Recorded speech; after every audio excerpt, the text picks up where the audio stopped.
Oh, it was a big one this weekend. Welcome back and well done if you were on the saddle this weekend as the 47th edition of the Cape Town Cycle Tour took over the streets of the mother city, not just for yesterday, but pretty much for the last few weeks. Thousands of cyclists tackling the iconic 109 kilometers of hell. It was a thrilling race, beautiful on the outside. Once you're in it, it is grueling. And in the men's elite category, Tyler Langer surged ahead to claim victory in an impressive time, 2 hours, 25.47.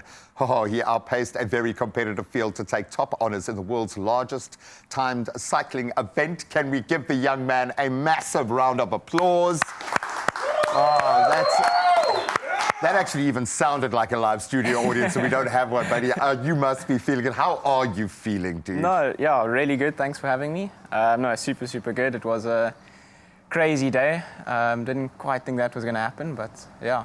How can you say that? Because it looked like you knew. You were riding with some kind of fire burning in you. What does this one mean to you? Because there are so many jumping off points that the time, the speed, obviously the family history is wonderful, continuing in those footsteps. But for you, why was this such a special race? Yeah, the race just played out perfectly. I think cycling, there's so much that goes into it. You need obviously a little bit of luck, and everything has played out perfectly for me yesterday. I had really bad luck last year with a puncture on Chappie, so I think to keep at it again this year, and yeah, everything just played out perfectly. I had great legs, obviously, that's a big factor.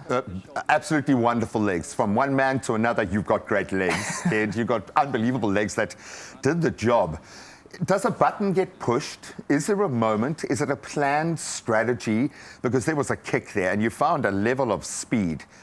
I mean, where did that come from? Talk me through the strategy for this race. Yeah, I think obviously you always have a bit of a team plan going in. I did want a reduced bunch sprint and I got it. I knew obviously out of Twitter Cap this week, I had picked up 2 stage wins before the cycle tour and it was all group finishes, so I knew I was probably one of the fastest guys there. So yeah, the confidence was obviously high coming into the sprint.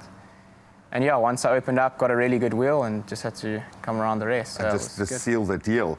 When you start finding moments like this and a pace like this, you've got to feel pretty world class.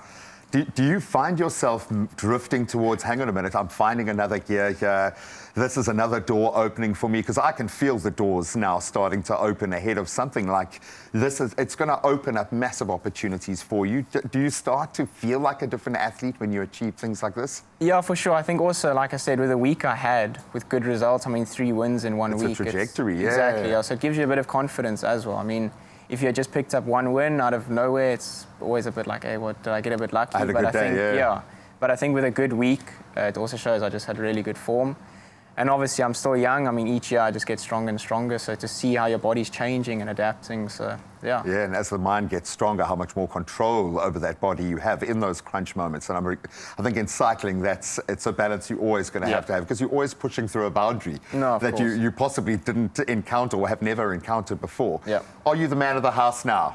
Have you finally, or are you going to need 3 of these, maybe back to back before you continue? How does your dad, obviously a proud winner himself, how is he feeling about what you've achieved? Yeah, it was super special. I mean, 15 years ago, I watched him beat Lance Armstrong to the title. Get out of here, man. Get out. I actually saw a picture yesterday with me with a podium, flowers. I must have been 6 or 7. And yeah, super special to get my own yesterday. But yeah, I think obviously he's got 3 titles, so I still got 2 to go to equal. But yeah, I mean, to take the record as well was super special. Obviously, you don't really look at the time while you're racing. It's kind of afterwards you have a look. But yeah, conditions yesterday you don't get much better. And I knew that when we woke up and it wasn't too hot, everything just fell into place. When you see your city, because there must be something special about doing this and achieving something like this, yes, from the familial side, but to see your country and your city around you represented like this, what does it feel like to be on that road in this particular race? No, it's super special. I mean, when you're on the start line with the national anthem and it's pitch black when you start, which is always a bit of a weird feeling, and then, yeah, obviously sunrise, and you race on roads you are normally super busy and you aren't allowed to ride on. It's so mine. Once a year, it's shut down just for us, which is super cool, and you can just, have the whole road, which is amazing. And yeah, such amazing. I mean, I know pros always say, you don't really look at the views, but it was super special. You do kind of have a take-in moment, so it was a really amazing day. I love it, man. I would imagine it is such a strict regime getting up into this point. Once you've won it, do you go back to, do you like treat yourself to a 5-egg English breakfast? How does your nutrition look in that build up to, and then once you've done it, do you give yourself a bit of a reprieve afterwards, or is it back on the bike? It's always a weird one because you have such good fitness and form, you actually don't want to lose You don't need it, You're yeah. going so well, you actually don't want to lose it. But of course, you need to also mentally switch off. It's a big focus. I would say, I mean, cycling to me is probably more 70% mental. For sure. It's a huge mental game. So yeah, the switch off time actually mentally, just to chill, maybe even just go for an easy ride, not have to look at what power you're doing and numbers and things like that. Just enjoy it, soak it up, yeah. And exactly like you said, not stare at nutrition for too much. I mean, the previous week was a big one.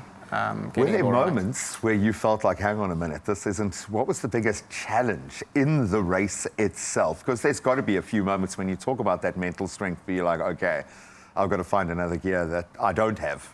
Yeah, I think the weird one is actually your first 20, it might not be the hardest for your top favorites, but it's always tricky to stay out of the, as we call it, the rubbish in the race, like all the craziness that goes on because everybody's so nervous. He's not talking about a person, he's talking about the situation, okay?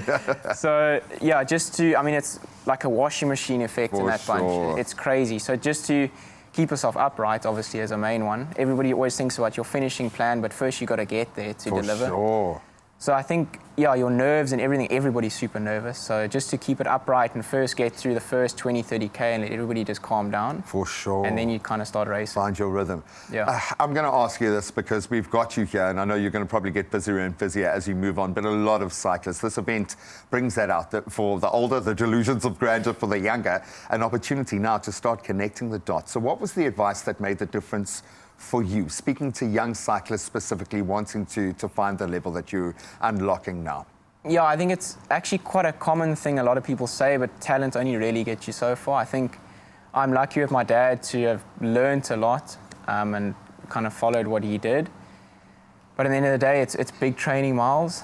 So it's hard work. It's not too easy, but yeah, it's also, like I said, mentally it's a big game. So just to stay dialed and also keep on and off time the bike, also very important. For sure. So you have your serious time, but also your switch off time. Yeah, set those boundaries. We're going to give you today is a switch off day, Yeah. buddy. Just today, till 12 o'clock, then Yeah. you can get back on the bike. Thanks. I couldn't be more proud of you, my friend. It's unbelievable to see such a young man now speaking with such maturity, but I know you have got those miles under the belt, so there is a reason why you've achieved it. So congratulations. Enjoy it, man. No, thanks, and yeah, thanks for having me. We'll help him up off the couch. Now, the crazy thing is he could probably do it all over again. Today, it's that kind of consistency that I think is most vitally important. I'm going to say well done to you and to the Mother City, who also put her hand up this weekend. Thank you for being such a gracious host. Well done.